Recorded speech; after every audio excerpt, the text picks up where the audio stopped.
আপনার পরান কাঁপতেছে বন্ধুরা, আজকে একটা স্পেশাল ভিডিও হতে চলেছে। স্পেশাল ভিডিও, 4 বছর পরে এক প্রবাসী বাংলাদেশে আসতেছে। তার ফ্যামিলির কেউ জানে না, ফ্যামিলিকে পুরো সারপ্রাইজ। তো আজকে সেই ভিডিওটার সাথে আপনারা অবশ্যই থাকবেন, ভিডিওটা দেখবেন যে প্রবাসী 4 বছর পরে আসতেছে, তার ফ্যামিলি রিয়াকশনটা কি। এই সেই কাঙ্ক্ষিত মুহূর্ত। তো কিছুক্ষণের মধ্যে চলে আসছি তার গ্রামের বাড়ি, একদম প্রথম অন্ধকার, রাত বাজে তখন 3:30। তো ভাইয়ের মুখ থেকে কিছু শুনি, দেখি ভাই কি বলে।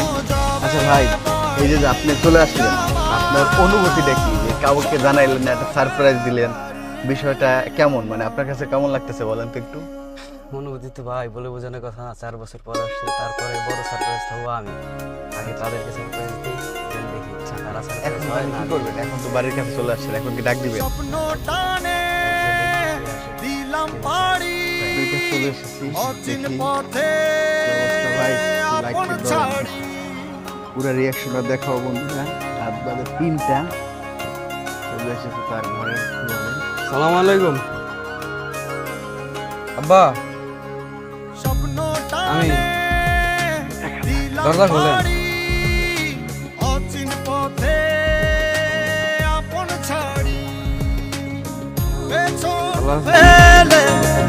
উঠান বাড়ি প্রিয় মুখার স্মৃতির সারি, মন বলে চল ফিরে আবার, স্বপ্ন যাবে বাড়ি আমার, মন বলে চল ফিরে আবার, স্বপ্ন যাবে বাড়ি। এটা একটা সারপ্রাইজ দিছে।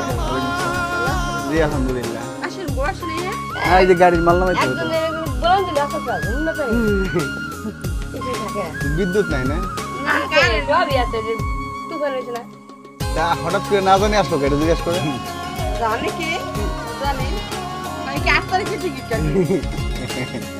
এইটা একটা সারপ্রাইজ, ঠিক আছে? 4 বছর সেদিন বছর ঘুরে দিচ্ছে রে ডাক। আপনারা কি সত্যি জানতেন না তুমি আসতেছে?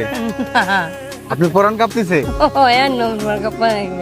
বিশ্বাস হয় না যে আসছে।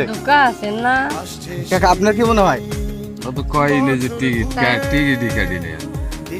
হঠাৎ করে রাত 3টা বাজে দেখতেছেন আটকা, মানে দেখে তো অবাক হয়ে আছে।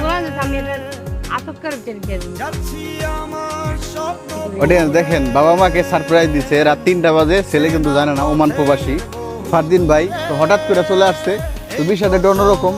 আচ্ছা, আমার এই যে স্ক্রিনে দেওয়া যে নাম্বার, এই নাম্বারে আপনারা যোগাযোগ করে আমার সাথে আসতে পারবেন। তো সবাইকে ধন্যবাদ, আসসালামু আলাইকুম।